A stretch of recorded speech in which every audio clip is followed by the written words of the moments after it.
Nasongadina ny toe-karem-pirenena kosa ireo tetikasa natolotry ny mpandray anjara tao anatin'ilay fifaninanana iara-iasa nampahafantarina tetsy anivon'ny efitrano malalaka ny ministeran'ny toe-karena tokoa ny mahakasika ireo tetikasa ireo. Tetikasa misa 30 teo eo no natolotr'ireo kandida amin'ilay fifaninanana ary-asa izay nitototsain'io maraina io tetsy amin'ny efitrano ministeran'ny toe-karena Etsy-Anosy. Toanany Orange Madagascar ty tetikasa izay manome lanja betsaka ny fampiroboroboana ara-toe-karena Anosy ty. Sehatra maro samihafa no nampahafantarin'ireo kandida nandritra ny fotoana fa ny sehatry ny teknôlôjia no tena nomenavahana. Ny concours ary-asa zany dia tafiditra ao anatiny ataontsika hoe fikarakarana ny famoronana orinasa eto Madagasikara. Izany orinasa zany dia ataontsika hoe orinasa teknôlôjika ilay izy fa tsy hoe orinasa tsotra fotsiny zany.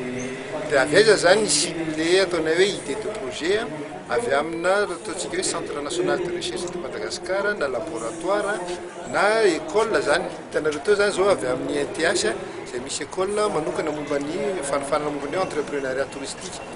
Dia io zany tetikasa iarahanay amina partenaire maro zany izay anisan'izay ny ataontsika hoe avy ao amin'ny Orange Madagascar. Ka ny zavatra atao amin'io zany dia hoe afahana manao ny ataonay hoe saut de croissance économique eto Madagascar. Satria maninona natao hoe saut de croissance économique satria zavatra hita amin'izao fotoana zao zany dia mirefarefa amin'ny tany ny économie eto Madagascar. Raha tiana handeha haingana izy zany dia tsy maintsy manao ny saut de croissance économique. Ikarakaran'ny festival des entrepreneurs ny tetikasa ary-asa amin'ny volana martsa taona 2024. Amin'ny fotoana io kosa no fantatra ireo mendrika indrindra teo amin'ny hifandorana tetikasa.